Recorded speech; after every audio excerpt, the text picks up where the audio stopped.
अस्सलामुअलैकुम दोस्तों, क्या हाल चल है। अगर आप गोबरा ज़ेबा से कुरम की तरफ सफ़र कर रहे हैं और ये जो है ना, ये पीछे पार्किन होटल लुलू से अगला जो ब्रिज है ना, नई कंस्ट्रक्शन हो रही है, वहाँ पर एक्सीडेंट हुआ है, गाड़ी वाड़ी कोई उल्ट गई है। तो आपसे अर्ज़ है कि बहुत लंबी लाइन लगी हुई है, आप कोई दूसरा रोड यूज़ कर लें।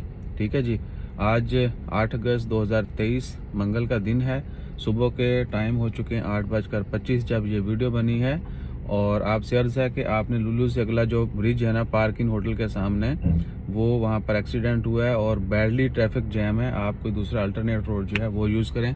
इधर आप देख सकते हैं कि वहाँ से आने वाली गाड़ी जो है वो इक्का दुक्का गुजर रही है, वो उस तरफ से इधर। ठीक है जी।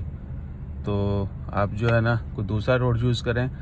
और ये आप 18 नंबर यूज़ कर सकते हैं, या फिर क्या है कि आपको उधर अलखवेर जाना पड़ेगा अंदर, लेकिन वो भी ज़ेबा तक लाइन लगी हुई है।